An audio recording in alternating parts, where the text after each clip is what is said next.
ಐಮೋಡ್ learning YouTube ಚಾನಲ್ಗೆ ಮತ್ತೊಮ್ಮೆ ತಮ್ಮೆಲ್ಲರಿಗೂ ಸ್ವಾಗತ. ಇವತ್ತಿನ ಟಾಪಿಕ್ ಬಂದು ಮೂಲಭೂತ ಹಕ್ಕುಗಳು ಭಾಗ 2 means fundamental rights part 2.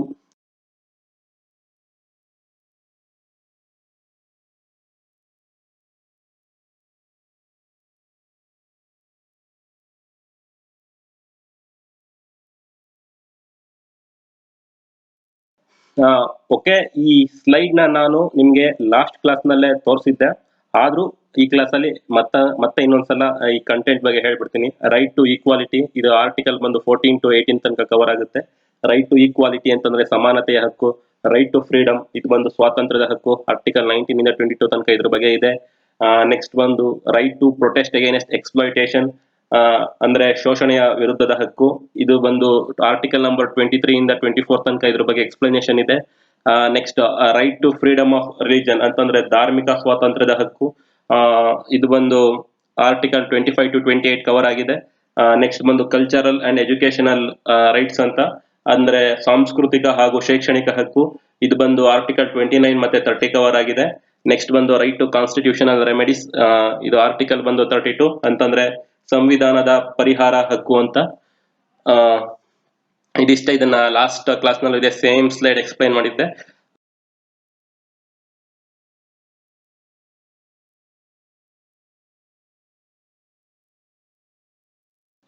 Right to freedom ನೋಡೋದಾದ್ರೆ ಆರ್ಟಿಕಲ್ 19 ಇಂದ 22 ತನಕ ಇದ್ರ ಬಗ್ಗೆ ಎಕ್ಸ್ಪ್ಲನೇಷನ್ ಇದೆ. It ensures freedom to all citizens and also it protects personal life and liberty ಅಂತಂದ್ರೆ ವಾಕ್ ಸ್ವಾತಂತ್ರ್ಯ ಮುಂತಾದವುಗಳ ಬಗ್ಗೆ ಕೆಲವು ಹಕ್ಕುಗಳ ಸಂರಕ್ಷಣೆ ಅಂತ ಅರ್ಥ.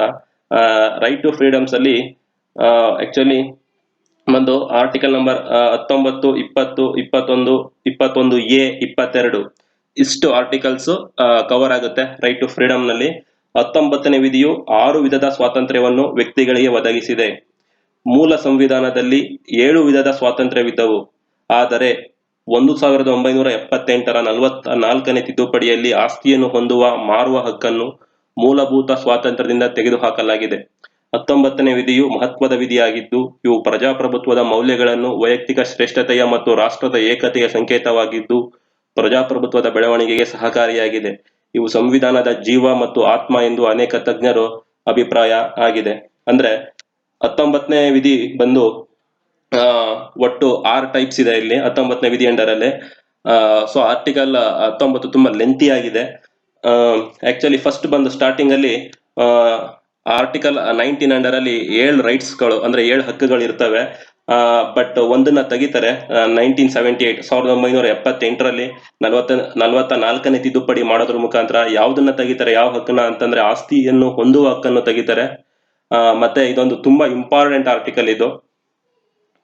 ಓಕೆ, ಈಗ ನೆಕ್ಸ್ಟ್ ಅಲ್ಲಿ ನಾವು ಈಗ 19 ಅಂತ ಇದೆಯಲ್ಲ, ನೆಕ್ಸ್ಟ್ ಈ 19 ಬಂದು ಇದರಲ್ಲಿ 6 ಟೈಪ್ಸ್ ಇದೆ. 19A, 19B, 19C, 19D, 19E, 19F ಅಂತ. ಅದನ್ನ ನಾವು ನೆಕ್ಸ್ಟ್ ಸ್ಲೈಡ್ ಅಲ್ಲಿ ನೋಡೋಣ. ಓಕೆ, ಆರ್ಟಿಕಲ್ 19 ಅಲ್ಲಿ ಸಬ್ ಆರ್ಟಿಕಲ್ಸ್ 6 ಬರುತ್ತೆ, ABCDEF ಅಂತ. ಅದರಲ್ಲಿ ಮೊದಲನೇದು right to freedom of speech and expression. ಅದ್ರ ಬಗ್ಗೆ ನೋಡೋದಾದ್ರೆ right to freedom of speech and expression ಅಂತಂದ್ರೆ ವಾಕ್ ಸ್ವಾತಂತ್ರ್ಯದ ಮತ್ತು ಅಭಿವ್ಯಕ್ತಿ ಸ್ವಾತಂತ್ರ್ಯದ ಹಕ್ಕು. ಸೊ ಆರ್ಟಿಕಲ್ 19A 19A ವಿಧಿ ಅನ್ವಯ ಪ್ರತಿಯೊಬ್ಬ ನಾಗರಿಕನು ತನ್ನ ಭಾವನೆಗಳನ್ನು ಬರವಣಿಗೆಯ ಮೂಲಕ ಅಥವಾ ಮೌಖಿಕವಾಗಿ ಅಂದ್ರೆ ಓರಲಿ ಮತ್ತು ಮುದ್ರಣದ ಮೂಲಕ ಮೀನ್ಸ್ ಪ್ರಿಂಟಿಂಗ್ ಮೂಲಕ, ಚಿತ್ರದ ಮೂಲಕ ಮುಕ್ತವಾಗಿ ಹಂಚಿಕೊಳ್ಳಲು ಅವಕಾಶವಿದೆ ಅನ್ನೋದನ್ನ ಈ ಆರ್ಟಿಕಲ್ 19A ತಿಳಿಸ್ಕೊಡುತ್ತೆ. Next article 19B right to assemble peacefully without arms. ಅಂದ್ರೆ 19ನೇ ವಿಧಿ ಬಿ 19B ವಿಧಿ ಅನ್ವಯ ಪ್ರತಿಯೊಬ್ಬ ನಾಗರಿಕನೂ ಕೂಡ ಆಯುಧಗಳಿಲ್ಲದೆ ಶಾಂತಿಯುತವಾಗಿ ಸಭೆ ಸೇರುವ ಹಕ್ಕನ್ನು ಹೊಂದಿದ್ದಾನೆ. ಇದನ್ನ ಆರ್ಟಿಕಲ್ 19 ತಿಳಿಸ್ಕೊಡುತ್ತೆ. ಮತ್ತು ಸಾರ್ವಜನಿಕ ಸಭೆ ನಡೆಸುವ ಹಕ್ಕನ್ನು ಕೂಡ ಹೊಂದಿರುತ್ತಾನೆ ಅಂತ ಆರ್ಟಿಕಲ್ 19 ಹೇಳುತ್ತೆ. ಆದ್ರೆ ಈ ಒಂದು ಆರ್ಟಿಕಲ್ ಬಿ ಇಂದ ಸಿಖ್ ಸಮುದಾಯಕ್ಕೆ ವಿನಾಯಿತಿ ಕೊಡಲಾಗಿದೆ. ಯಾಕೆ ಅಂತಂದ್ರೆ ಅವರು ಯಾವಾಗ್ಲೂ ಒಂದು ಪ್ರೇಯರ್ ಏನಾದ್ರು ಮಾಡ್ಬೇಕಾದ್ರೆ ಅಥವಾ ಸಭೆ ಏನಾದ್ರು ಸೇರ್ಬೇಕಾದ್ರೆ ಅವರೊಂದು ಚಿಕ್ಕದಾದಂತ ಒಂದು ಚಾಕ್ ನ ಚಾಕುನ ಅವರು ಇಟ್ಕೊಂಡಿರ್ತಾರೆ. ಸೊ ಅದನ್ನ ಅವ್ರಿಗೊಬ್ರಿಗೆ ಮಾತ್ರ ಈ ಒಂದು ಆರ್ಟಿಕಲ್ 19B ಇಂದ ವಿನಾಯಿತಿ ಇದೆ. ಅವ್ರಿಗೆ ಬಿಟ್ಟು ಮಿಕ್ಕಿದ ಎಲ್ಲಾ ನಾಗರಿಕರಿಗೂ ಈ ವಿಧಿ ಅಂತಂದ್ರೆ right to assemble peacefully without arms ಅಂದ್ರೆ ಶಾಂತಿಯಿಂದ ಹಾಗೂ ನಿರಾಯುಧರಾಗಿ ಸಭೆ ಸೇರುವ ಹಕ್ಕನ್ನು ಎಲ್ರಿಗೂ ಕೊಡಲಾಗಿದೆ. ಸಭೆ ಸೇರ್ಬೇಕು ಅಂತಂದ್ರೆ ಯಾವುದೇ ತೆರನಾದಂತಹ ಈ ಒಂದು ಆಯುಧಗಳನ್ನ ಇಟ್ಕೋಬಾರ್ದು. ನೆಕ್ಸ್ಟ್ ಬಂದು ಆರ್ಟಿಕಲ್ 19C ನೋಡೋದಾದ್ರೆ right to association or union and right to establish cooperative society ಅಂತಂದ್ರೆ ಸಂಸ್ಥೆಗಳನ್ನು ಅಥವಾ ಸಂಘವನ್ನು ರಚಿಸುವ ಹಕ್ಕನ್ನು 19C ವಿಧಿಯು ನೀಡಿರುತ್ತದೆ ಎಂದರ್ಥ. ಸೊ ಈ 19C ವಿಧಿನ ಸ್ವಲ್ಪ ಡೀಟೇಲ್ ಆಗಿ ನೋಡೋದಾದ್ರೆ 19C ವಿಧಿಯ ಪ್ರಕಾರ ಪ್ರತಿಯೊಬ್ಬ ನಾಗರಿಕನು ಕೂಡ ಸಂಘ ಸಂಸ್ಥೆ ಒಕ್ಕೂಟಗಳನ್ನು ಸ್ಥಾಪಿಸಲು ಅವಕಾಶವಿದೆ ಅಂತ ಹೇಳುತ್ತೆ. ಈ ವಿಧಿ ಅನ್ವಯ ಸಾರ್ವಭೌಮ ಮತ್ತು ಏಕತೆಗೆ ಧಕ್ಕೆ ಆಗುವಂತಹ ಸಂಘ ಸಂಸ್ಥೆಗಳನ್ನು ಸ್ಥಾಪಿಸುವಂತಿಲ್ಲ. ಸಾರ್ವಭೌಮ ಮತ್ತು ಏಕತೆಗೆ ಧಕ್ಕೆ ಆಗುವಂತಹ ಸಂಘ ಸಂಸ್ಥೆಗಳು ಯಾವ್ಯಾವು? ಉಗ್ರಗಾಮಿ ಸಂಘ ಸಂಸ್ಥೆಗಳು, ಉದಾಹರಣೆಗೆ ಸಿಮಿ ಮತ್ತು ಉಲ್ಫಾ ಸಂಘಟನೆಗಳು. ಈ ತರ ಸಂಘ ಸಂಸ್ಥೆಗಳನ್ನ ಕಟ್ಟೋ ಹಾಗಿಲ್ಲ. ಮತ್ತು ಇದು ಯಾಕೆ ಅಂತಂದ್ರೆ ಇದು ಭಾರತದ ಸಾರ್ವಭೌಮ ಮತ್ತು ಏಕತೆಗೆ ಧಕ್ಕೆ ಆಗುತ್ತದೆ ಹಾಗೂ ಕಾನೂನು ರಹಿತವಾದ ಚಟುವಟಿಕೆಯನ್ನು ನಡೆಸುವ ಸಂಘ ಸಂಸ್ಥೆಗಳನ್ನು ಸ್ಥಾಪಿಸಲು ನಿರ್ಬಂಧ ಹೇರಿದೆ.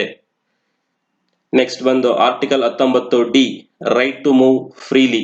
ಭಾರತದ ರಾಜ್ಯ ಕ್ಷೇತ್ರದಲ್ಲಿ ಅಬಾಧಿತವಾಗಿ ಸರ್ವತ್ರ ಸಂಚಾರ ಮಾಡುವ ಹಕ್ಕನ್ನು ಆರ್ಟಿಕಲ್ 19D ಕೊಟ್ಟಿದೆ. ಆರ್ಟಿಕಲ್ 19D ವಿಧಿ ಅನ್ವಯ ಪ್ರತಿಯೊಬ್ಬ ನಾಗರಿಕನು ಭಾರತದ ಭೂ ಪ್ರದೇಶದಲ್ಲಿ ಸ್ವತಂತ್ರವಾಗಿ ಸಂಚರಿಸುವ ಹಕ್ಕನ್ನು ನೀಡಿದೆ. ಅಂದ್ರೆ ಒಂದ್ ಸ್ಟೇಟ್ ಇಂದ ಇನ್ನೊಂದ್ ಸ್ಟೇಟ್ ಆಗ್ಬೋದು, ಆಲ್ ಓವರ್ ಇಂಡಿಯಾ ಅವನು ಫ್ರೀ ಆಗಿ ಮೂವ್ ಆಗ್ಬೋದು. ಯಾವುದೇ ವೀಸಾ ಪಾಸ್ಪೋರ್ಟ್ ಬೇಕಾಗಿಲ್ಲ. ಬಟ್ ಬೇರೆ ದೇಶಗಳಿಗೆ ಹೋಗ್ಬೇಕು ಅಂದ್ರೆ ವೀಸಾ ಪಾಸ್ಪೋರ್ಟ್ ಬೇಕು. ಬಟ್ ಇಂಡಿಯನ್ ಸ್ಟೇಟ್ಸ್ ಅಲ್ಲಿ ನೀವು ಎಲ್ಲಿಂದ ಎಲ್ಲಿಗಾದ್ರೂ ಟ್ರಾವೆಲ್ ಮಾಡಿ, ಆದ್ರೆ ಈ ಯಾವುದೇ ರೆಸ್ಟ್ರಿಕ್ಷನ್ಸ್ ಇಲ್ಲ, ಫ್ರೀ ಆಗಿ ಓಡಾಡ್ಬೋದು ಅಂತ ಹೇಳಿದ್ದಾರೆ. ಸಂಚಾರ ಸ್ವಾತಂತ್ರ್ಯದಲ್ಲಿ 2 ವಿಧಿಗಳಿದ್ದು, ಆಂತರಿಕ ಎಂದರೆ ದೇಶದ ಒಳಗಿನ. ಇದಕ್ಕೆ 19ನೇ ವಿಧಿಯು ರಕ್ಷಣೆ ನೀಡುತ್ತದೆ. ಬಾಹ್ಯ ದೇಶದಿಂದ ಹೊರಗೆ ಹೋಗಿ ಮತ್ತು ಹೊರ ದೇಶದಿಂದ ಮತ್ತೆ ಸ್ವದೇಶಕ್ಕೆ ಬರುವುದು, ಇದಕ್ಕೆ ಸಂವಿಧಾನದ 21ನೇ ವಿಧಿಯು ರಕ್ಷಣೆ ನೀಡುತ್ತದೆ. ಈ ಬಾಹ್ಯ ಅಂತಂದ್ರೆ ಎಕ್ಸ್ಟರ್ನಲಿ, ಈಗ ನಾನು ನಿಮ್ಗೆ ಹೇಳ್ಕೊಟ್ಟಿದ್ದು ಇಂಟರ್ನಲಿ. ಆಂತರಿಕ ಅಂತಂದ್ರೆ ಸ್ಟೇಟ್ ಟು ಸ್ಟೇಟ್. ಇದಕ್ಕೆ ಈ ಆರ್ಟಿಕಲ್ 19D ಪ್ರೊಟೆಕ್ಷನ್ ಕೊಡುತ್ತೆ. ಎಕ್ಸ್ಟರ್ನಲಿ ನಾವು ಈ ದೇಶದಿಂದ ಬೇರೆ ದೇಶಕ್ಕೆ ಹೋಗ್ಬೋದು, ಮತ್ತೆ ಬೇರೆ ದೇಶದಿಂದ ನಮ್ ದೇಶಕ್ಕೆ ಬರ್ಬೋದು. ಯಾರು? ಇಂಡಿಯನ್ ಸಿಟಿಸನ್ಸ್ ಮಾತ್ರ ನಾನೀಗ ಹೇಳ್ತಾ ಇರೋದು. ಓಕೆ, ಇದಕ್ಕೆ ಪ್ರೊಟೆಕ್ಷನ್ ಕೊಡುವಂತಹ ಹಕ್ಕು 21ನೇ ವಿಧಿಲಿ ಇದೆ. ಸೊ ಅದಕ್ಕೆ 21ನೇ ವಿಧಿಯು ರಕ್ಷಣೆ ನೀಡುತ್ತದೆ ಎಕ್ಸ್ಟರ್ನಲ್ ಮೂವ್ಮೆಂಟ್ಸ್ಗೆ. ಇಂಟರ್ನಲ್ ಮೂವ್ಮೆಂಟ್ಸ್ಗೆ 19D ಕೊಡುತ್ತದೆ. ಓಕೆ, ನೆಕ್ಸ್ಟ್ ಬಂದು right to reside and settle anywhere in India. ಭಾರತದ ರಾಜ್ಯ ಕ್ಷೇತ್ರದಲ್ಲಿ ಯಾವುದೇ ಭಾಗದಲ್ಲಿ ವಾಸ ಮಾಡುವ ಮತ್ತು ನೆಲೆಸುವ ಸ್ವಾತಂತ್ರ್ಯ. ಅಂತಂದ್ರೆ ಭಾರತದ ನಾಗರಿಕನು ಭಾರತದ ಭೂ ಪ್ರದೇಶದ ಯಾವುದೇ ಭಾಗದಲ್ಲಿ ವಾಸಿಸುವ ಹಕ್ಕನ್ನು ಹೊಂದಿದ್ದಾನೆ. ಈ ಹಕ್ಕನ್ನು ಕೊಟ್ಟಿರುವುದು ಆರ್ಟಿಕಲ್ 19E. ನೆಕ್ಸ್ಟ್ ಬಂದು ನೋಡೋದಾದ್ರೆ right to practise any profession. Actually ಇದು ಬಂದು G. ಆದ್ಮೇಲೆ ಈಗ ABCDE ಇತ್ತಲ್ಲ, ನಾನು ನಿಮ್ಗೆ ಏನಂತ ಹೇಳಿದೆ? ABCDEF ಅಂತ ಹೇಳಿದೆ. ಸಾರಿ, ಅದು ABCDE ಮತ್ತೆ G. ನಿಮ್ಗೆ ಸ್ಟಾರ್ಟಿಂಗ್ ಹೇಳಿದೆ 7 ಇತ್ತು ಫಸ್ಟ್ ರೈಟ್ಸ್ ಅಂತ. ಆ 7ನೇ ರೈಟೇನೆ F ಜಾಗದಲ್ಲಿ ಬರ್ಬೇಕಾಗಿದ್ದು. ಅದು ಆಸ್ತಿಯನ್ನು ಹೊಂದುವ ಹಕ್ಕು, ಅದನ್ನೀಗ ತೆಗೆದಾಕ್ಬಿಟ್ಟಿದ್ದಾರೆ. ಈಗ G right to practise any profession ಅಂತಂದ್ರೆ ಯಾವುದೇ ವೃತ್ತಿಯನ್ನು ನಡೆಸುವ ಅಥವಾ ಕಸುಬನ್ನು, ವ್ಯಾಪಾರವನ್ನು ಅಥವಾ ವ್ಯವಹಾರವನ್ನು ನಡೆಸುವ ಹಕ್ಕನ್ನು ಹೊಂದಿರತಕ್ಕದ್ದು. 19ನೇ G ವಿಧಿ ಅನ್ವಯ ಭಾರತದ ನಾಗರಿಕನು ತನ್ನ ಜೀವನ ನಡೆಸಲು ಯಾವುದೇ ರೀತಿಯ ಹುದ್ದೆಯನ್ನು, ವ್ಯಾಪಾರವನ್ನು ಮಾಡಲು ಸ್ವತಂತ್ರನಾಗಿದ್ದಾನೆ ಎಂದು ಈ ಆರ್ಟಿಕಲ್ 19G ಹೇಳುತ್ತದೆ. ಒಂದು ನೋಟ್ ಇದೆ. These fundamental freedoms are not absolute. They are subjected to reasonable restrictions. ಅಂತಂದ್ರೆ ಮೂಲಭೂತ ಹಕ್ಕುಗಳು ಅಂತ ಇದೆ. ಮೂಲಭೂತ ಹಕ್ಕುಗಳು ಉಲ್ಲಂಘನೆ ಆದ್ರೆ ಸುಪ್ರೀಂ ಕೋರ್ಟ್ ಹೋಗ್ಬೋದು ಅಂತ ನಾನು ಹೇಳಿದ್ದೀನಿ ಮೊದಲೇನೆ. ಬಟ್ ಆದ್ರೂ ಇದಕ್ಕೂ ಸ್ವಲ್ಪ ರೆಸ್ಟ್ರಿಕ್ಷನ್ಸ್ ಇದೆ. ದೇ ಆರ್ ನಾಟ್ ಅಬ್ಸಲ್ಯೂಟ್ ಅಂತಂದ್ರೆ ಎಲ್ಲಾ ಟೈಮಲ್ಲೂ ಅಪ್ಲೈ ಏನಾಗಲ್ಲ. ಕೆಲವು ಟೈಮ್ಗಳಲ್ಲಿ ಈ ಮೂಲಭೂತ ಹಕ್ಕುಗಳನ್ನು ಹಿಡಿದಿಡಬಹುದು. ಈ ಅಧಿಕಾರ ಪಾರ್ಲಿಮೆಂಟ್ ಮೀನ್ಸ್ ಕಾನ್ಸ್ಟಿಟ್ಯೂಷನ್ಗೆ ಇದೆ. They are subjected to reasonable restrictions ಅಂತಂದ್ರೆ ಕೆಲವು ಸಂದರ್ಭದಲ್ಲಿ ತುರ್ತು ಪರಿಸ್ಥಿತಿ ಎಮರ್ಜೆನ್ಸಿ ಹೇರೋ ಟೈಮ್ ಅಲ್ಲಿ ಈ ಫಂಡಮೆಂಟಲ್ ಫ್ರೀಡಮ್ಸ್ ಗಳನ್ನ ತಡೆ ಹಿಡಿಬಹುದು. ಅದೇ ಅರ್ಥ they are subjected to reasonable restrictions ಅಂತಂದ್ರೆ. ಮತ್ತೆ right to freedom of property was removed from the list by 44th amendment in 1978. ಇದನ್ನ ಹೇಳಿದೀನಿ. ಆಸ್ತಿಯನ್ನು ಹೊಂದುವ ಹಕ್ಕನ್ನು 1978ನೇ ಇಸ್ವಿಯ 44ನೇ ತಿದ್ದುಪಡಿ ಮುಖಾಂತರ ಸಂವಿಧಾನದಿಂದ ಕೈಬಿಡಲಾಗಿದೆ. ಓಕೆ, ಆರ್ಟಿಕಲ್ 20 ನೋಡೋದಾದ್ರೆ protection with respect to conviction for offences. This article grants protection against arbitrary and executive punishment to accused person. The punishment or law which was existed at the time of committing the offence can be applicable to the cause. No greater punishment than prescribed by the law at the time of act will be applicable. Changed law won't be applicable. This is popularly known as no ex post facto law. No double jeopardy. One punishment for one offence. It means no two prosecution for a single offence. No self incrimination. Accused cannot be compelled to be witness against himself. ಅಂದ್ರೆ ಈ article ಬಂದು ಅಪರಾಧಿಗಳ ಬಗ್ಗೆ ತಿಳಿಸ್ಕೊಡುತ್ತೆ. Means ಅಪರಾಧಗಳ ಬಗ್ಗೆ ಅಪರಾಧಿ ಎಂದು ನಿರ್ಣಯಿಸುವ ಸಂಬಂಧದಲ್ಲಿ ಇದು ಸಂರಕ್ಷಣೆ ಒದಗಿಸುತ್ತೆ. ಅಂತಂದ್ರೆ ಈಗ ನೋಡಿ, ಇಲ್ಲಿ ನೋ ಎಕ್ಸ್ ಪೋಸ್ಟ್ ಫ್ಯಾಕ್ಟೋ ಲಾ ಅಂತ ಇದೆ. ನೋ ಎಕ್ಸ್ಪೋಸ್ಟ್ ಫ್ಯಾಕ್ಟೋ ಲಾ ಅಂತಂದ್ರೆ ಈಗ ನಿಮ್ಗೆ ನೀಟಾಗಿ ಎಕ್ಸ್ಪ್ಲೈನ್ ಮಾಡ್ಬೇಕು ಅಂತಂದ್ರೆ, ಈಗ ಒಬ್ಬ ವ್ಯಕ್ತಿ ಇರ್ತಾನೆ, ಅವನ ಹೆಸರು ಎಕ್ಸ್ ಅಂತ ತಗೊಳ್ಳೋಣ. ಆ ವ್ಯಕ್ತಿ ಬಂದು ಒಂದು ಕೊಲೆ ಮಾಡಿರ್ತಾನೆ 1996ರಲ್ಲಿ ಒಂದು ಕೊಲೆ ಮಾಡಿರ್ತಾನೆ ಅಂತ ಅನ್ಕೊಳ್ಳಿ. ಆ ಟೈಮಲ್ಲಿ ಆ ಒಂದು ಕೊಲೆ ಮಾಡಿದ್ರೆ 6 ವರ್ಷ ಜೈಲ್ ಶಿಕ್ಷೆ ಅಂತ ಕಾನೂನು ಇರುತ್ತೆ. ನಿಮ್ಗೆ ಗೊತ್ತು, ಒಂದ್ಸಲ ಕೋರ್ಟ್ಗೆ ಹೋದ್ಮೇಲೆ ಕೇಸು ಒಂದೇ ದಿನದಲ್ಲಿ ಇತ್ಯರ್ಥ ಆಗ್ಬಿಡಲ್ಲ. 1 ವರ್ಷ ಆಗ್ಬೋದು, 2 ವರ್ಷ ಆಗ್ಬೋದು, 5 ವರ್ಷ ಆಗ್ಬೋದು, 10 ವರ್ಷ ಆಗ್ಬೋದು. ಅವನೇ ಆ ಕೊಲೆ ಮಾಡಿದಾನೆ ಅಂತ ಕೋರ್ಟ್ ಹೇಳೋದಿಕ್ಕೆ ಸಾಕ್ಷಿಗಳ ಸಮೇತ ವರ್ಷಾನ್ಗಟ್ಲೆ ತಗೊಳುತ್ತೆ. ಸೊ ಈಗ 96ನೇ ಇಸ್ವಿಲಿ ಕೊಲೆ ಮಾಡಿದ್ದಾನೆ. ಆ ಟೈಮಲ್ಲಿ ಒಂದು ಕೊಲೆ ಮಾಡಿದ್ರೆ 6 ವರ್ಷ ಶಿಕ್ಷೆ ಅಂತ ಕಾನೂನು ಇರುತ್ತೆ ಅಂತ ಅಂದ್ಕೊಳ್ಳಿ. ಈ ಮಧ್ಯೆ ಏನಾಗುತ್ತೆ, ಪಾರ್ಲಿಮೆಂಟ್ ಅಲ್ಲಿ 2000ನೇ ಇಸ್ವಿಲಿ ಒಂದು ಅಮೆಂಡ್ಮೆಂಟ್ ಮಾಡ್ಬಿಡ್ತಾರೆ. ಏನಂತಂದ್ರೆ, ಕೊಲೆ ಮಾಡಿದವನಿಗೆ 6 ವರ್ಷ ಜೈಲ್ ಶಿಕ್ಷೆ ಅಂತ 96ರಲ್ಲಿ ಇರುತ್ತಲ್ವಾ. ಸೊ ಇವ್ರು ಏನ್ ಮಾಡ್ತಾರೆ, ಇನ್ ಮುಂದೆ ಕೊಲೆ ಮಾಡಿದ್ರೆ 9 ವರ್ಷ ಶಿಕ್ಷೆ ಅಂತ ತಿದ್ದುಪಡಿ ಮಾಡ್ಬಿಡ್ತಾರೆ ಅಂತ ಅನ್ಕೊಳ್ಳಿ. ಆ ಸಂದರ್ಭದಲ್ಲಿ ಕೋರ್ಟ್ ಜಡ್ಜ್ಮೆಂಟ್ ಕೋರ್ಟ್ ಜಡ್ಜ್ಮೆಂಟ್ ಈ ಅಮೆಂಡ್ಮೆಂಟ್ ಆದ್ಮೇಲೆ ಬರುತ್ತೆ ಅಂತ ಅನ್ಕೊಳ್ಳಿ. ಫಾರ್ ಎಕ್ಸಾಂಪಲ್ 2003ಕ್ಕೆ ಬಂತು ಅಂತ ಅನ್ಕೊಳ್ಳಿ. ಆಗ ಕೋರ್ಟ್ ಆ ವ್ಯಕ್ತಿಗೆ ಆಗ ಪ್ರೆಸೆಂಟ್ ಲಾ ಏನಿರುತ್ತೆ 9 ವರ್ಷ ಅಂತ ತಿದ್ದುಪಡಿ ಮಾಡಿರ್ತಾರಲ್ವಾ 2000ನೇ ಇಸ್ವಿಲಿ, ಅದ್ರ ಪ್ರಕಾರ ಶಿಕ್ಷೆ ಕೊಡಬಾರ್ದು. ಅವನು ಅರೆಸ್ಟ್ ಆದಾಗ, ಅವನು ಕೊಲೆ ಮಾಡಿದಾಗ ಯಾವ ಕಾನೂನು ಇತ್ತು ಆ ಕಾನೂನು ಪ್ರಕಾರನೇ ಶಿಕ್ಷೆ ಕೊಡಬೇಕು. ಶಿಕ್ಷೆ ಇವ್ರು ನೆಕ್ಸ್ಟ್ ಕಡಿಮೆ ಮಾಡ್ಲಿ ಜಾಸ್ತಿ ಮಾಡ್ಲಿ, ಬಟ್ ಆ ಟೈಮಲ್ಲಿ ಅವನು ಅರೆಸ್ಟ್ ಆದಂತ ಟೈಮಲ್ಲಿ, ಅವನು ಕೊಲೆ ಮಾಡಿದಂತ ಟೈಮಲ್ಲಿ ಎಷ್ಟಿತ್ತು ಕಾನೂನಲ್ಲಿ ಶಿಕ್ಷೆ ಅಷ್ಟು ಮಾತ್ರ ಕೊಡಬೇಕು. The law which is existed at the time of committing the offence should be applicable. ಇಲ್ಲೇ ನೋಡಿ 2ನೇ ಪಾಯಿಂಟ್ ಇದೆ. The punishment or law which was existed at the time of committing the offence can be applicable to the cause ಅಂತ ಅರ್ಥ. No double jeopardy ಅಂತಂದ್ರೆ, this principle explains the aspect of one offence one punishment ಅಂತಂದ್ರೆ, there must not be 2 or more than 2 prosecution ಅಥವಾ punishment for single offence. ಒಂದು ಅಪರಾಧಕ್ಕೆ 2 ಸಲ ಶಿಕ್ಷೆಗಳನ್ನ ಕೊಡುವಾಗಿಲ್ಲ ಅಂತ ಇದು ಹೇಳುತ್ತೆ. ನೋ ಡಬಲ್ ಜಿಯೋಪಾರ್ಡಿ ಅಂತಂದ್ರೆ ಅದೇ. ಮತ್ತೆ ನೋ ಸೆಲ್ಫ್ ಇನ್ಕ್ರಿಮಿನೇಷನ್ ಅಂತಂದ್ರೆ, accused can not be compelled to witness against himself.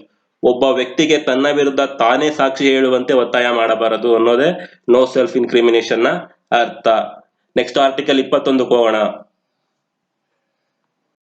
Article 21 ಏನ್ ಹೇಳುತ್ತೆ ಅಂತಂದ್ರೆ, protection of life and personal liberty ಅಂತ, ಜೀವಿಸುವ ಮತ್ತು ವ್ಯಕ್ತಿ ಸ್ವಾತಂತ್ರ್ಯದ ಹಕ್ಕು ಅಂತ ಹೇಳ್ತೀವಿ.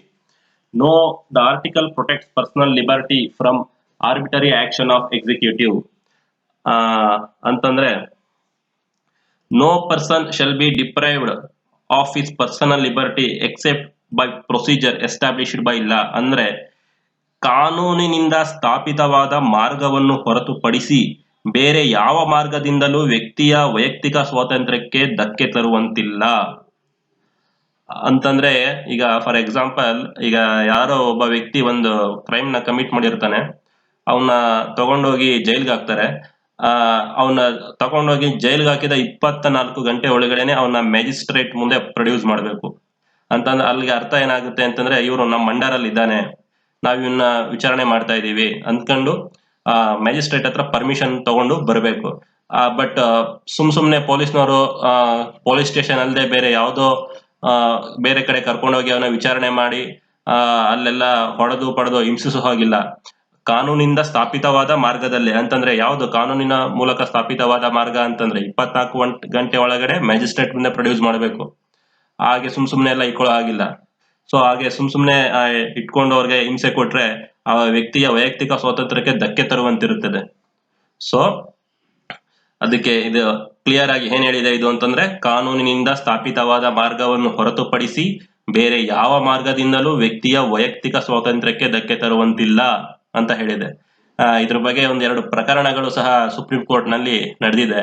ಅದರಲ್ಲಿ ಮೊದಲನೇದು ಬಂದು Gopalan case. Supreme Court delivered a judgment that article 21 protects the personal liberty from arbitrary action of executive. ಅಂತಂದ್ರೆ ಕೇವಲ ಕಾರ್ಯಾಂಗದ ನಿರ್ಧಾರದ ವಿರುದ್ಧ ವೈಯಕ್ತಿಕ ಸ್ವಾತಂತ್ರ್ಯಕ್ಕೆ ಭದ್ರತೆ ಒದಗಿಸುತ್ತದೆ. ಇಲ್ಲಿ ಬರೀ ಏನ್ ಹೇಳಿದೆ ಅಂತಂದ್ರೆ, ಕಾರ್ಯಾಂಗದ ನಿರ್ಧಾರದ ವಿರುದ್ಧ ಮಾತ್ರ ವೈಯಕ್ತಿಕ ಸ್ವಾತಂತ್ರ್ಯಕ್ಕೆ ಭದ್ರತೆಯನ್ನು ಒದಗಿಸುತ್ತದೆ ಅಂತ ಹೇಳುತ್ತೆ. ಅದೇ ಮನೇಕಾ ಗಾಂಧಿ ಕೇಸ್ ನಲ್ಲಿ Supreme Court delivered a judgment that article 21 protects that the personal liberty from arbitrary actions of executive as well as arbitrary actions of legislature. The term personal liberty involves right to live with human dignity, right to livelihood, right to privacy and right to shelter. ಅಂದ್ರೆ ಈ judgment ಪ್ರಕಾರ ಇಲ್ಲಿ ಬಂದು ನೋಡಿ, ಗೋಪಾಲನ್ ಕೇಸಲ್ಲಿ ಒಂದ್ ಪದ ತುಂಬಾ ಇಂಪಾರ್ಟೆಂಟ್, ಎಕ್ಸಿಕ್ಯೂಟಿವ್ ಅನ್ನೋ ಪದ ಇಂಪಾರ್ಟೆಂಟ್. ಅದೇ ಈ ಮನೇಕಾ ಗಾಂಧಿ ಕೇಸಲ್ಲಿ ಎಕ್ಸಿಕ್ಯೂಟಿವ್ ಅಂಡ್ ಲೆಜಿಸ್ಲೇಚರ್ ಎರಡು ಪದಗಳು ಬರುತ್ತೆ. ಅಂದ್ರೆ ಇಲ್ಲಿ ಬಂದು ಕಾರ್ಯಾಂಗದ ನಿರ್ಧಾರ ವಿರುದ್ಧ ವೈಯಕ್ತಿಕ ಸ್ವಾತಂತ್ರ್ಯಕ್ಕೆ ಭದ್ರತೆ ಒದಗಿಸುತ್ತದೆ. ಆದ್ರೆ ಇಲ್ಲಿ ಕಾರ್ಯಾಂಗ ಮತ್ತು ಶಾಸಕಾಂಗದ ನಿರ್ಧಾರದ ವಿರುದ್ಧ ವೈಯಕ್ತಿಕ ಸ್ವಾತಂತ್ರ್ಯಕ್ಕೆ ಭದ್ರತೆಯನ್ನು ಒದಗಿಸುತ್ತದೆ. ಹಾಗಂದ್ರೆ ಫಾರ್ ಎಕ್ಸಾಂಪಲ್ ಈಗ ಹೇಗೆ ಹೇಳ್ಬೋದು ಅಂತಂದ್ರೆ, ಪ್ರತಿಯೊಬ್ಬನು ಘನತೆಯಿಂದ ಬದುಕುವುದು ಅಂದ್ರೆ ಅವನ ಕೈಗೆ ಕೋಳ ತೊಡಿಸುವುದನ್ನು ವಿರೋಧಿಸುವ ಹಕ್ಕು ಕೊಡುತ್ತದೆ. ಅಂತಂದ್ರೆ ಅವನಿಗೆ ಕೈಗೆ ಅರೆಸ್ಟ್ ಮಾಡ್ಕೊ ಹೋದಾಗ ಸರ್ ನಾನೇ ಬರ್ತೀನಿ, ಕೈಗೆ ನೀವು ಕೋಳ ಹಾಕ್ಬಾರ್ದು ಅಂತಂದ್ರೆ ಅವ್ರು ಹಾಕೋ ಹಾಗಿಲ್ಲ. ಅದು ಕಂಪಲ್ಸರಿ ಕೈ ಕೋಳ ತೊಡ್ಸ್ಕೊಂಡೇ ಕರ್ಕೊ ಬರ್ಬೇಕು ಅಂತ ಏನಿಲ್ಲ. ಅದನ್ನ ಅವನು ವಿರೋಧಿಸ್ಬೋದು. ಆ ಹಕ್ಕನ್ನ ಈ ಸಂವಿಧಾನ ನೀಡಿದೆ. ಯಾವ್ದ್ರ ಮುಖಾಂತರ? ಆರ್ಟಿಕಲ್ 21 ಮುಖಾಂತರ ನೀಡಿದೆ. ಮತ್ತೆ ಉತ್ತಮ ಆರೋಗ್ಯ ಹೊಂದುವಂತಹ ಹಕ್ಕನ್ನು, ಅನೇಕ ಹಕ್ಕುಗಳನ್ನು ಸುಪ್ರೀಂ ಕೋರ್ಟ್ 21ನೇ ವಿಧಿಯ ಭಾಗಗಳಾಗಿ ಘೋಷಣೆ ಮಾಡಿದೆ.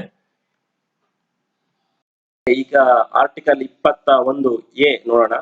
ಆರ್ಟಿಕಲ್ 21A ಒರಿಜಿನಲ್ ಕಾನ್ಸ್ಟಿಟ್ಯೂಷನ್ ಅಲ್ಲಿ ಇರಲಿಲ್ಲ, ಇದನ್ನ ಎ ಅಂತ ಮಾಡಿ ಸೇರಿಸಿದ್ದಾರೆ. The article provided free and compulsory education to all children between the age of 6 to 14 years. This article added in 86th Amendment 2002. The article has made elementary education as compulsory but not higher education. ಅಂತಂದ್ರೆ ಈ ವಿಧಿ 6 ರಿಂದ 14 ವರ್ಷದ ಎಲ್ಲಾ ಮಕ್ಕಳಿಗೂ ಸಹ ಉಚಿತ ಮತ್ತು ಕಡ್ಡಾಯ ಶಿಕ್ಷಣವನ್ನು ಪಡೆಯುವುದು ಅವರ ಹಕ್ಕನ್ನಾಗಿಸಿದೆ. ಯಾರ ಹಕ್ಕನ್ನಾಗಿಸಿದೆ? ಮಕ್ಕಳ ಹಕ್ಕನ್ನಾಗಿಸಿದೆ. ಈ ವಿಧಿನ ಯಾವಾಗ ಸೇರಿಸಿದ್ರು ಅಂತಂದ್ರೆ 2002ನೇ ಇಸ್ವಿನಲ್ಲಿ 86ನೇ ತಿದ್ದುಪಡಿ ಮಾಡುವುದರ ಮುಖಾಂತರ ಸಂವಿಧಾನಕ್ಕೆ ಈ 21A ವಿಧಿಯನ್ನು ಸೇರ್ಪಡೆಗೊಳಿಸಲಾಗಿದೆ. The article has made elementary education as compulsory but not higher education. ಅಂತಂದ್ರೆ 6 ರಿಂದ 14 ವರ್ಷದ ಒಳಗಿನ ಎಲ್ಲಾ ಮಕ್ಕಳನ್ನು ಉಚಿತ ಮತ್ತು ಕಡ್ಡಾಯ ಶಿಕ್ಷಣವನ್ನು ಪಡೆಯುವುದು ಅವರ ಹಕ್ಕನ್ನಾಗಿಸಿದೆ.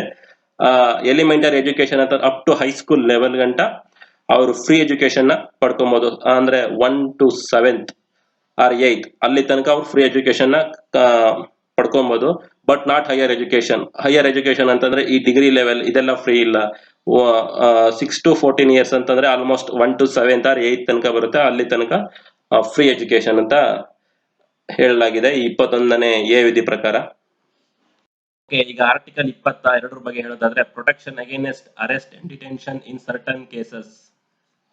ಅಂತಂದ್ರೆ ದಸ್ತಗಿರಿ ಮತ್ತು ಸ್ಥಾನಬದ್ಧತೆಯಿಂದ ರಕ್ಷಣೆ ಅಂತ ಅರ್ಥ. ಕೆಲವು ಸಂದರ್ಭಗಳಲ್ಲಿ ದಸ್ತಗಿರಿಯಿಂದ ಮತ್ತು ಸ್ಥಾನಬದ್ಧತೆಯಿಂದ ಸಂರಕ್ಷಣೆ ಅಂತ ಹೇಳ್ಬೋದು ಕನ್ನಡದಲ್ಲಿ. Under this article the police should follow below instructions while arresting a person. ಯಾವುದೇ ವ್ಯಕ್ತಿಯನ್ನು ಬಂಧಿಸುವ ಮುನ್ನ ಓಕೆ, ಈ ಕೆಳಗೆ ಕೊಟ್ಟಿರೋ ಇನ್ಸ್ಟ್ರಕ್ಷನ್ಸ್ ಸೂಚನೆಗಳನ್ನ ಪೊಲೀಸ್ ಅಧಿಕಾರಿ ಫಾಲೋ ಮಾಡಬೇಕು. ಅದರಲ್ಲಿ ಮೊದಲನೇದು, the police should communicate the reason or cause for which he is arresting. ಅಂತಂದ್ರೆ ಯಾವುದೇ ವ್ಯಕ್ತಿನ ಅರೆಸ್ಟ್ ಮಾಡಕ್ ಹೋಗ್ಬೇಕಾದ್ರೆ ಡೈರೆಕ್ಟ್ ಆಗಿ ಹೋಗಿ ಸುಮ್ನೆ ಬೇಡಿಯಾಗಿ ಕೇಳ್ಕೊ ಬಂದ್ಬಿಡೋದಲ್ಲ, ಅವನ್ಗೆ ಏಂತಕ್ಕೆ ಅರೆಸ್ಟ್ ಮಾಡ್ತಾ ಇದೀವಿ ಅಂತ ಹೇಳ್ಬೇಕು. ಅಂದ್ರೆ ಬಂಧನದ ಕಾರಣವನ್ನು ತಿಳಿಸಬೇಕಾಗುತ್ತದೆ. ಅರೆಸ್ಟ್ ವಾರೆಂಟ್ ತೋರಿಸ್ಬೇಕು ಅವ್ರಿಗೆ. ನೆಕ್ಸ್ಟ್ ಬಂದು, the police should allow detained person to meet his lawyer. ಆ ಯಾರನ್ನ ಅರೆಸ್ಟ್ ಮಾಡೋಕೆ ಹೋಗಿದ್ದಾರೆ ಅವ್ರಿಗೆ ಅವ್ರ ಲಾಯರ್ನ ಜೊತೆ ಮಾತಾಡುವಂತ ಅವಕಾಶ, ಅವ್ರನ್ನ ಭೇಟಿ ಆಗುವಂತ ಅವಕಾಶನು ಸಹ ಕೊಡಬೇಕು. The person who has been arrested should produce before court with in 24 hours with is arrest. ಇದನ್ನ ನಾನು ಆರ್ಟಿಕಲ್ 21 ಅಲ್ಲೂ ಸಹ ಎಕ್ಸ್ಪ್ಲೈನ್ ಮಾಡಿದ್ದೆ. ಅಂದ್ರೆ ಕಾನೂನಿನ ಮೂಲಕ ಸ್ಥಾಪಿತವಾದ ಅಂತ ಹೇಳ್ಬಿಟ್ಟು ಅದ್ರ ಸ್ಥಾಪಿತವಾದ ಆ ಒಂದು ನಿರ್ಧಾರದ ಮುಖಾಂತರ ಅರೆಸ್ಟ್ ಮಾಡಬೇಕು. ಇಲ್ಲ ಅಂತಂದ್ರೆ ಅವ್ರಿಗೆ ವೈಯಕ್ತಿಕ ಸ್ವಾತಂತ್ರ್ಯಕ್ಕೆ ಧಕ್ಕೆ ಆಗುತ್ತದೆ ಅಂತ ನಿಮ್ಗೆ ಆರ್ಟಿಕಲ್ 21ರಲ್ಲಿ ಹೇಳಿದ್ದೆ. ಸೊ ಅದನ್ನ ಇಲ್ಲಿ ಡೈರೆಕ್ಟ್ ಆಗಿ ಹೇಳಿದ್ದಾರೆ, the person who has been arrested should produce before court with in 24 hours with is arrest ಅಂತ. ಆದ್ರೆ ಇದರಲ್ಲಿ ಈ ಆರ್ಟಿಕಲ್ 22ರಲ್ಲಿ ಸಹ ಒಂದು ವಿನಾಯಿತಿ ಇದೆ. In preventive detention police need not follow above principles. Maximum preventive detention is 3 months. ಅಂತಂದ್ರೆ ಮುಂಜಾಗ್ರತಾ ಬಂಧನ ಅಂತ ಪ್ರಿವೆಂಟಿವ್ ಡಿಟೆನ್ಷನ್ ಅಂತಂದ್ರೆ. ಫಾರ್ ಎಕ್ಸಾಂಪಲ್, ಈಗ ಲಾಸ್ಟ್ ಫೆಬ್ರವರಿಲಿ ಡೊನಾಲ್ಡ್ ಟ್ರಂಪ್ ಅವರು ಭಾರತಕ್ಕೆ ಬರ್ತಾರೆ. ಅದನ್ನ ಕೆಲವರು ವಿರೋಧಿಸ್ತಾರೆ. ಸೊ ವಿರೋಧಿಸಿ ಏನ್ ಮಾಡ್ತಾರೆ, ಸ್ಟ್ರೈಕ್ ಎಲ್ಲ ಮಾಡ್ತಾರೆ. ಸೊ ಹೀಗೆ ನಾಳೆ ಅಥವಾ ನಾಡಿದ್ದಿಗೆ ಸ್ಟ್ರೈಕ್ ಮಾಡ್ತಾರೆ. ಈಗ ಬೇರೆ ಬೇರೆ ಸಂಘಟನೆಗಳು ಟ್ರಂಪ್ ಅವರು ಬರೋದನ್ನ ವಿರೋಧಿಸ್ತಾರೆ ಅಂತ ಪೊಲೀಸ್ನವ್ರಿಗೆ ಏನಾದ್ರು ಗುಪ್ತದಳದಿಂದ ಮಾಹಿತಿ ಬಂತಂದ್ರೆ ಅವ್ರನ್ನ ಹೋಗಿ ಅರೆಸ್ಟ್ ಮಾಡ್ಬೋದು. ಆ ಅರೆಸ್ಟ್ ಮಾಡ್ಬೇಕಾದ್ರೆ ಈ ಮೇಲ್ಗಡೆ ಹೇಳಿದ್ನಲ್ಲ 3 ಇನ್ಸ್ಟ್ರಕ್ಷನ್ಸ್ ನ ಈ ಮೂರು ಇನ್ಸ್ಟ್ರಕ್ಷನ್ಸ್ ನ ಫಾಲೋ ಮಾಡೋ ಅವಶ್ಯಕತೆ ಏನಿಲ್ಲ. ಸೊ ಆ ಮ್ಯಾಕ್ಸಿಮಮ್ ಪ್ರಿವೆಂಟಿವ್ ಡಿಟೆನ್ಷನ್, ಹಾಗೆ ಅರೆಸ್ಟ್ ಮಾಡ್ಕೊ ಬಂದಂತ ಅಪರಾಧಿಗಳನ್ನ 3 ತಿಂಗಳು ಮಾತ್ರ ಜೈಲ ಇಟ್ಕೋಬಹುದು. ಅದೇ ಮ್ಯಾಕ್ಸಿಮಮ್. 3 ತಿಂಗಳ ಮೇಲೆ ಅವ್ರನ್ನ ಇಟ್ಕೊಳ್ಳೋ ಹಾಗಿಲ್ಲ. ಓಕೆ, ಆರ್ಟಿಕಲ್ 23 ನೋಡೋಣ. Right to protect against exploitation ಅಂತ. It prohibits traffic in human being, also prohibits forced labour system, beggar system, work without payment. Right to protect against exploitation ಅಂತಂದ್ರೆ ಶೋಷಣೆಯ ವಿರುದ್ಧದ ಹಕ್ಕು. Right against exploitation.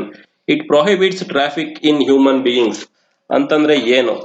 ಪ್ರೊಹಿಬಿಟ್ಸ್ human beings ಅಂದ್ರೆ prohibits traffic in human beings ಅಂತಂದ್ರೆ ಮಾನವ ಕಳ್ಳ ಸಾಗಾಣಿಕೆಯನ್ನು ಇದು ನಿಷೇಧಿಸುತ್ತದೆ ಅಂತ ಅರ್ಥ. Means selling of men, women and children for illegal and immoral purpose. For example, ಕೆಲವು ಈ ಸೌತ್ ಅಮೇರಿಕಾ, ಆಫ್ರಿಕಾ ಇಂತ ಕಾಂಟಿನೆಂಟ್ ಗಳಲ್ಲೆಲ್ಲ ಸ್ಲೇವರಿ ಸಿಸ್ಟಮ್ ಇತ್ತು ಮೊದಲು. ಆ ಶಿಪ್ ಅಲ್ಲೆಲ್ಲ ಹೆಂಗಸರನ್ನಾಗ್ಲಿ ಮಕ್ಕಳನ್ನಾಗ್ಲಿ ಗಂಡಸರನ್ನಾಗ್ಲಿ ಎಲ್ರು ಶಿಪ್ ಅಲ್ಲಿ ಕಳಿಸ್ಬಿಡ್ತಾ ಇದ್ರು. ಇವರು ಅಲ್ಲೋಗಿ ಅವ್ರಿಗೆ ಯಾವ ದೇಶ ಅಂತಾನೆ ಗೊತ್ತಾಗ್ತಾ ಇರ್ಲಿಲ್ಲ. ವರ್ಷಾನ್ಗಟ್ಲೆ ಅಲ್ಲೇ ಕೂಲಿಗಿರ್ತಾ ಇದ್ರು. ಸೊ ಅದನ್ನ ಮಾನವ ಕಳ್ಳ ಸಾಗಾಣಿಕೆ ಅಂತ ಕರಿತಾ ಇದ್ರು. ಅಂದ್ರೆ ಮೊದ್ಲಾಗಿದ್ರೆ ಅದನ್ನ ಸ್ಲೇವರಿ ಅಂತ ಕರಿತಾ ಇದ್ರು. ಅಂದ್ರೆ ದುಡ್ಡನ್ನ ಕೊಟ್ಬಿಟ್ಟು ಮಾರ್ಕೆಟ್ ಅಲ್ಲಿ ಇವ್ರನ್ನೆಲ್ಲ ಕೊಂಡ್ಕೊಂಡು ಹೋಗ್ತಾ ಇದ್ರು. ಬಟ್ ಈಗ ಆತರ ಇಲ್ಲ. ಈಗ ಕಿಡ್ನಾಪ್ ಮಾಡಿ ಡೈರೆಕ್ಟ್ ಶಿಪ್ ಅಲ್ಲ ಕಳಿಸ್ಬಿಡ್ತಾರೆ. ಸೊ ಇದನ್ನ ಈ ಕಾಯ್ದೆ ಅಂದ್ರೆ ಈ ಆರ್ಟಿಕಲ್ 23 ಇದನ್ನ ನಿಷೇಧಿಸುತ್ತೆ ಅಂತ ಹೇಳ್ತಾರೆ. Also prohibits forced labour system ಅಂತಂದ್ರೆ ಒತ್ತಾಯ ಪೂರ್ವಕವಾಗಿ ಕೆಲಸ ಮಾಡಿಸ್ಕೊಳ್ಳೋದು, ಮೀನ್ಸ್ ಜೀತದ ಪದ್ಧತಿಯನ್ನು ಇದು ನಿಷೇಧಿಸುತ್ತದೆ. ಬೆಗಾರ್ ಸಿಸ್ಟಮ್, ವರ್ಕ್ ವಿತೌಟ್ ಪೇಮೆಂಟ್ ಅಂತಂದ್ರೆ ಮೊದ್ಲೆಲ್ಲ ಇತ್ತು. ಯಾರಾದ್ರೂ ಈಗ ಫಾರ್ ಎಕ್ಸಾಂಪಲ್ ಒಬ್ಬ ವ್ಯಕ್ತಿ ಸಾಲ ಮಾಡಿರ್ತಾನೆ. ಆ ಸಾಲ ಯಾರೋ ಒಬ್ಬ ಜಮೀನ್ದಾರ್ ಹತ್ರ ಆ ಸಾಲ ಅವ್ನು ಇನ್ನು ತೀರ್ಸಿರಲ್ಲ. ಬಟ್ ಅವ್ನ್ ಸತ್ತೋಗ್ತಾನೆ. ಅವ್ನ್ ಸತ್ತೋದ್ಮೇಲೆ ಅವನ ಮಕ್ಕಳನ್ನ ತಗೊಬಂದ್ ಸಹ ಕೆಲ್ಸಕ್ಕೆ ಹಾಕೊಂತಾರೆ. ಇನ್ನೂ ಮುಂದಕ್ಕೆ ಹೋದ್ರೆ ಅವಾಗೂ ಸಹ ಅಕಸ್ಮಾತ್ ಅವರು ತೀರೋದ್ರೆ ವಯಸ್ಸಾಗಿ ನಿಮ್ ತಾತ ಮಾಡಿದ ಸಾಲ ಇನ್ನೂ ಇದೆ ಅಂತ ಹೇಳಿ ಅವ್ರ ಮೊಮ್ಮಕ್ಕಳನ್ನು ಸಹ ಜೀತ ಪದ್ಧತಿಗೆ ಹಾಕೊಂತ ಇದ್ರು. ಸೊ ಇದನ್ನೆಲ್ಲ ಆರ್ಟಿಕಲ್ 23 ಪ್ರೊಹಿಬಿಟ್ ಮಾಡಿದೆ. The right under article 23, article 23 does not have self implementing in nature. ನಾನು ಆರ್ಟಿಕಲ್ 17ರಲ್ಲಿ ಹೇಳಿದ್ದೆ ಅನ್ಟಚಬಿಲಿಟಿ, ಅದಕ್ಕೂ ಸೆಲ್ಫ್ ಇಂಪ್ಲಿಮೆಂಟಿಂಗ್ ಇರ್ಲಿಲ್ಲ ನೇಚರ್ ಅಲ್ಲಿ. ಅಂತಂದ್ರೆ ಆರ್ಟಿಕಲ್ 23ರಲ್ಲಿ ಇದೆ ಅಂತ ಅದನ್ನ ನಾವು ಫಾಲೋ ಮಾಡ್ಲೇಬೇಕು ಅಂತ ಮಾಡ್ತಾ ಇರಲ್ಲ.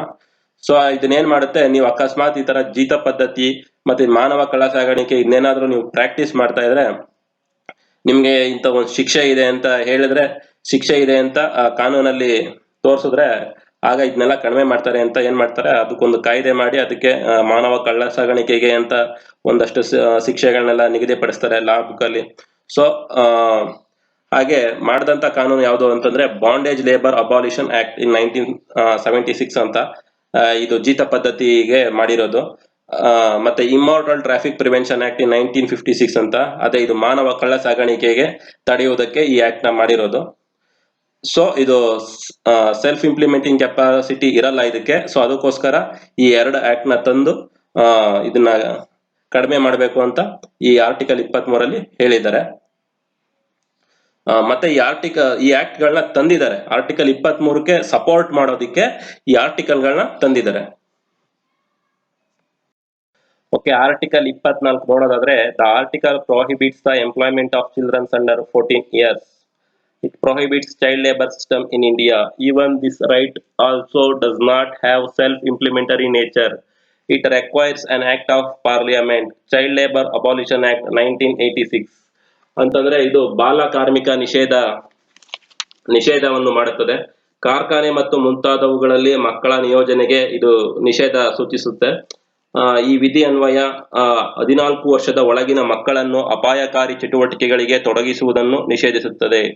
ಈ ವಿಧಿ ಅನ್ವಯ ಕಾರ್ಖಾನೆಗಳಲ್ಲಿ, ಗಣಿಗಳಲ್ಲಿ, ರೈಲ್ವೆ ಕೆಲಸಗಳಲ್ಲಿ ತೊಡಗುವುದನ್ನು ನಿಷೇಧಿಸುತ್ತದೆ. ಈ ವಿಧಿಯನ್ನು ಬಲಗೊಳಿಸಲು ಸಂಸತ್ತು ಅನೇಕ ಕಾಯ್ದೆಗಳನ್ನು ಜಾರಿಗೆ ತಂದಿದೆ. ಅಂತದ್ದು ಯಾವ್ದಪ್ಪ ಒಂದು ಆಕ್ಟ್ ಅಂತಂದ್ರೆ ಚೈಲ್ಡ್ ಲೇಬರ್ ಅಬಾಲಿಷನ್ ಆಕ್ಟ್ 1986 ಅಂತಂದ್ರೆ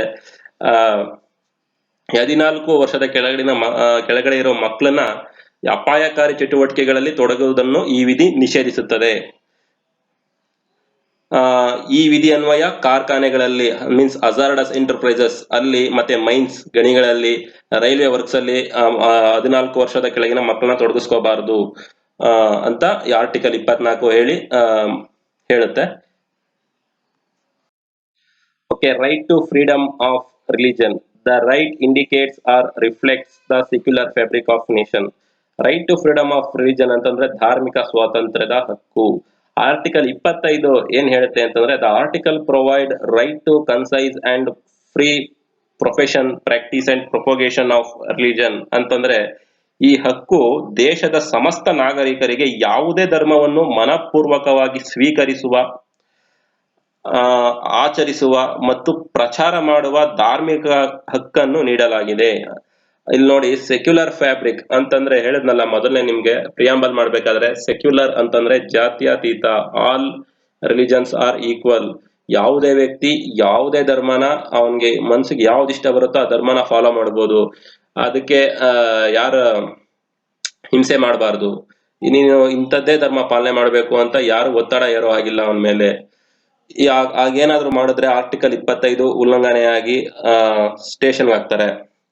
ಸೊ ಇದರಲ್ಲೂ ಒಂದು ನೋಟ್ ಪಾಯಿಂಟ್ ಇದೆ, forceful conversion is against article 25 ಅಂತಂದ್ರೆ ಒತ್ತಾಯ ಪೂರ್ವಕವಾಗಿ ಬೇರೆ ಧರ್ಮಕ್ಕೆ ಕನ್ವರ್ಷನ್ ಮಾಡೋ ಹಾಗಿಲ್ಲ, ಅವ್ರಿಗೆ ಇಷ್ಟ ಬಂದ್ರೆ ಅವರೇ ಆಗ್ಬೋದು. But forceful conversion is against this article 25.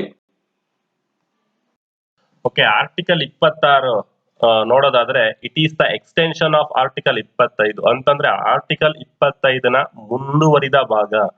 ಯಾಕೆ ಆರ್ಟಿಕಲ್ 25ನ ಮುಂದುವರಿದ ಭಾಗ ಅಂತ ಕರಿತೀವಿ ಅಂತಂದ್ರೆ, ಆರ್ಟಿಕಲ್ 25 ಬಂದು ಧಾರ್ಮಿಕ ಸ್ವಾತಂತ್ರ್ಯದ ಹಕ್ಕನ್ನ ತಿಳಿಸ್ಕೊಳ್ತಾ ಇತ್ತು. ಆರ್ಟಿಕಲ್ 26 ಸಹ ಧಾರ್ಮಿಕ ಸ್ವಾತಂತ್ರ್ಯದ ಹಕ್ಕನ್ನೇ ತಿಳಿಸ್ಕೊಡುತ್ತೆ. ಸೊ ಆರ್ಟಿಕಲ್ 25ರ ಮುಂದುವರಿದ ಭಾಗ article 26. Every citizen of the country have the right to establish and maintain religious institutions,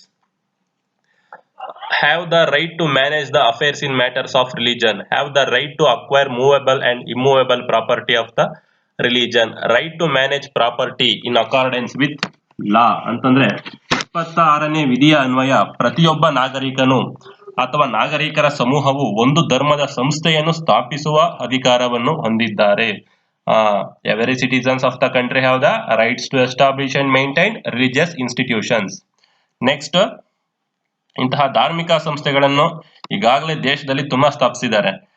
for example Hindu ಧರ್ಮದವರು ಆದ್ರೆ ಈ ರಾಮಕೃಷ್ಣ ಮಿಷನ್ ಅನ್ನೋದನ್ನ ಸ್ಥಾಪಿಸಿದ್ದಾರೆ, ಆನಂದ ಮಾರ್ಗ ಅನ್ನೋದನ್ನ ಸ್ಥಾಪಿಸಿದ್ದಾರೆ. ಕ್ರಿಶ್ಚಿಯನ್ಸ್ ನ ಎಕ್ಸಾಂಪಲ್ ಆಗಿ ತಗೊಂಡ್ರೆ ತುಂಬಾ ಚರ್ಚ್ಗಳನ್ನ ಕಟ್ಟಿದ್ದಾರೆ. ಮುಸ್ಲಿಮ್ಸ್ ಗಳಿಗೆ ಎಕ್ಸಾಂಪಲ್ಸ್ ಕೊಡ್ಬೇಕು ಅಂತಂದ್ರೆ ಮಾಸ್ಕ್ ಗಳನ್ನ ಕಟ್ಟಿದ್ದಾರೆ. ಸೊ ಈ ತರ ಇನ್ಸ್ಟಿಟ್ಯೂಷನ್ ಗಳನ್ನ ಕಟ್ಟೋದಲ್ಲದೆ have right to manage affairs in the matters of religion, ಅಂದ್ರೆ ಧರ್ಮಕ್ಕೆ ಸಂಬಂಧಪಟ್ಟ ವಿಷಯದಲ್ಲಿ ಅವ್ರಿಗೆ ಹಕ್ಕಿದೆ. ಫಾರ್ ಎಕ್ಸಾಂಪಲ್ ಈಗ ನೋಡಿ,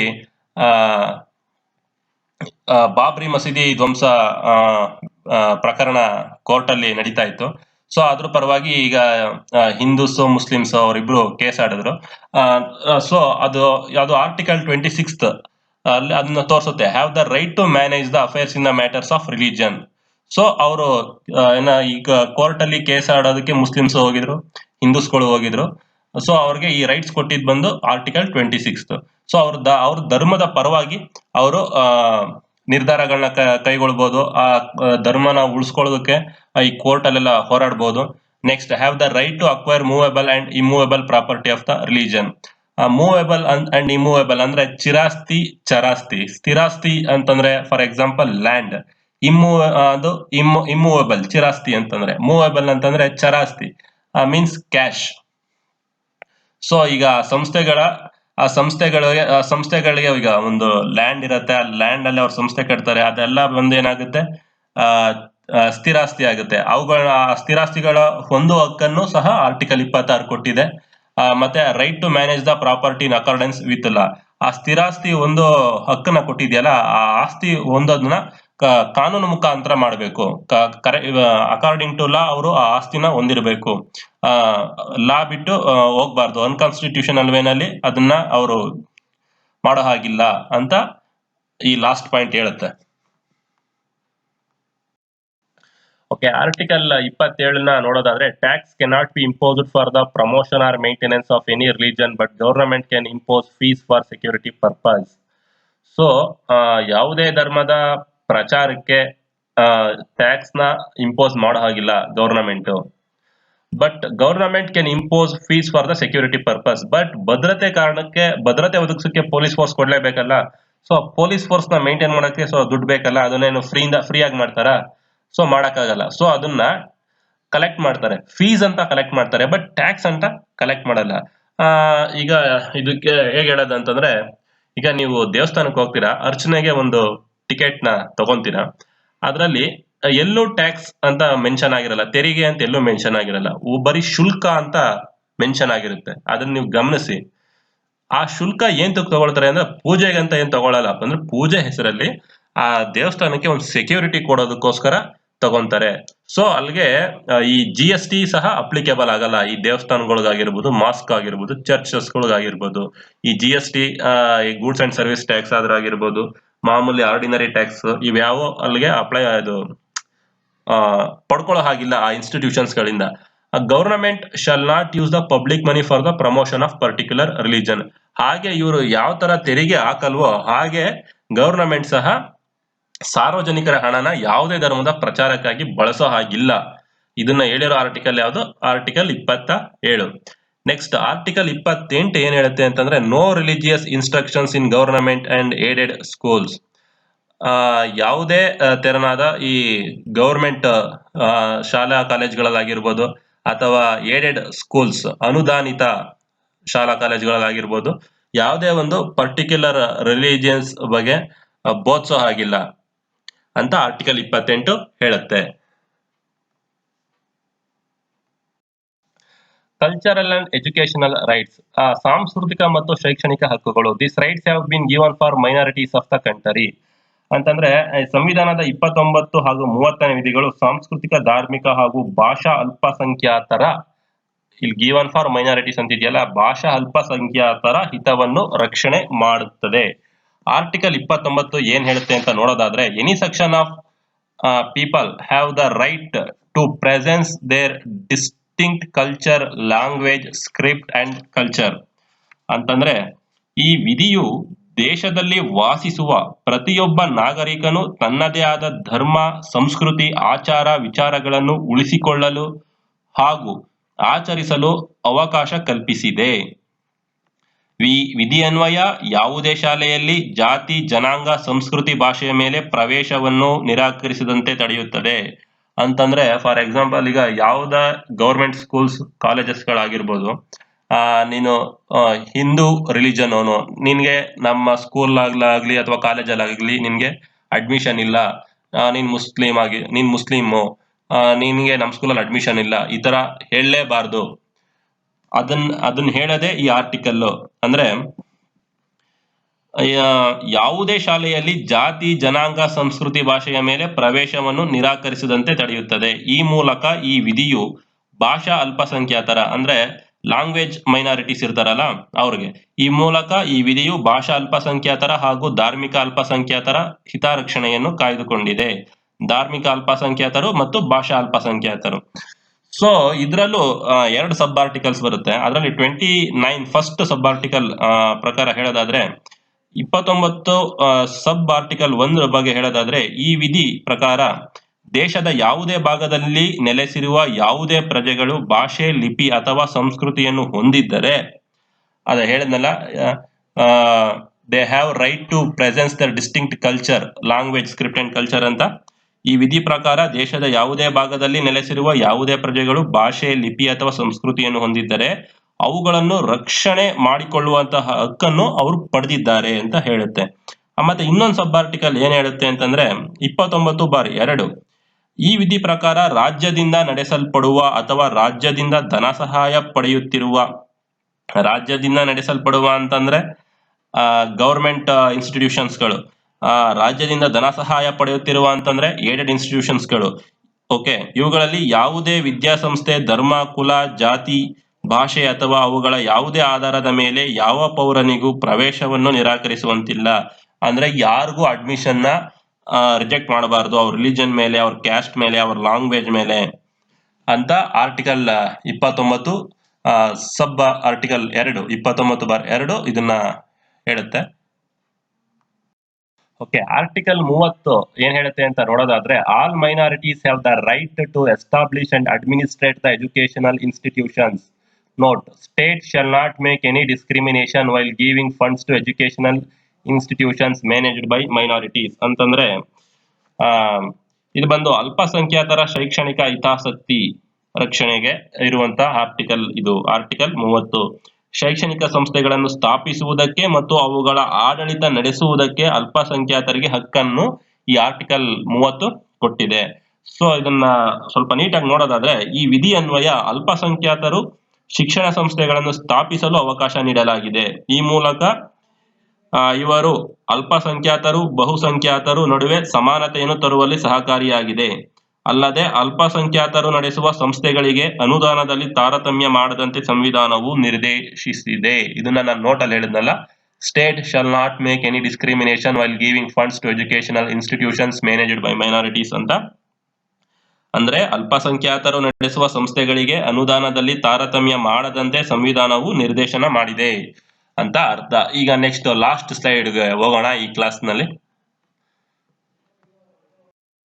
ಓಕೆ, ಆರ್ಟಿಕಲ್ 31 ನಾವು ನೋಡೋದಾದ್ರೆ, right to freedom of property under article 31 has been removed from the list of fundamental rights by 44th Amendment in 1978. This right was added in 300A article and known as constitutional right or constitutional legal right, but not as a fundamental right. ಅಂತಂದ್ರೆ 31ನೇ ವಿಧಿ ಅನ್ವಯ ಆಸ್ತಿ ಹಕ್ಕನ್ನು ಪ್ರತಿಯೊಬ್ಬ ನಾಗರಿಕನಿಗೂ ಒದಗಿಸಲಾಗಿತ್ತು.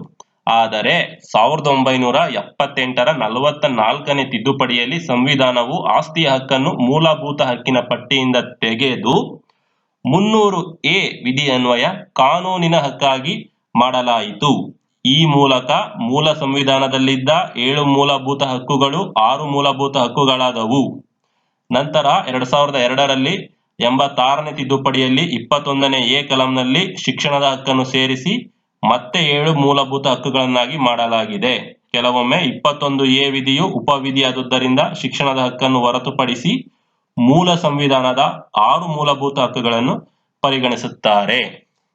ಅದೇ ಹೇಳಿದ್ನಲ್ಲ, original constitution ನಲ್ಲಿ 7 fundamental rights ಇತ್ತು. ಅದರಲ್ಲಿ 7ನೇದು ಅಂತಂದ್ರೆ 19F ಬಂದು ಈ ಆಸ್ತಿಯನ್ನು ಹೊಂದುವ ಹಕ್ಕು. ಇದನ್ನ ಏನ್ ಮಾಡ್ತಾರೆ, ಇದನ್ನ ರಿಮೂವ್ ಮಾಡಿ ಈಗ ಜಸ್ಟ್ 6 ಉಳ್ಕೊಂಡಿವೆ ಫಂಡಮೆಂಟಲ್ ರೈಟ್ಸ್ ಅಲ್ಲಿ. ಸೊ ಇದನ್ನ ಈ ರೈಟ್ ನ ಫಂಡಮೆಂಟಲ್ ರೈಟ್ಸ್ ಅಂತಂದ್ರೆ ಬರೀ ಫಂಡಮೆಂಟಲ್ ರೈಟ್ಸ್ ಇಂದ ತೆಗೆದ್ರು, ಬಟ್ ಅದನ್ನ ಆರ್ಟಿಕಲ್ 300A ನಲ್ಲಿ ಸೇರಿಸಿ ಅದನ್ನ ಕಾನ್ಸ್ಟಿಟ್ಯೂಷನಲ್ ಸಾಂವಿಧಾನಿಕ ಹಕ್ಕಾಗಿ ಈ ಮುಂದುವರಿತಾ ಇದೆ. ಆಸ್ತಿಯನ್ನು ಹೊಂದುವ ಹಕ್ಕು ಸಾಂವಿಧಾನಿಕ ಹಕ್ಕು, but it is not A ಮೂಲಭೂತ ಹಕ್ಕು, ಫಂಡಮೆಂಟಲ್ ರೈಟ್ ಅಲ್ಲ ಅದು. ಆಮೇಲೆ ಮತ್ತೆ 2007ರಲ್ಲಿ 86ನೇ ಅಮೆಂಡ್ಮೆಂಟ್ ಮಾಡೋದ್ರ ಮುಖಾಂತರ 21A ನ ಕಲಂನಲ್ಲಿ ಶಿಕ್ಷಣದ ಹಕ್ಕನ್ನು ಸೇರಿಸಲಾಗಿದೆ. ಅದೇ ಹೇಳಿದ್ನಲ್ಲ, up to 14 years free education ಅಂತ.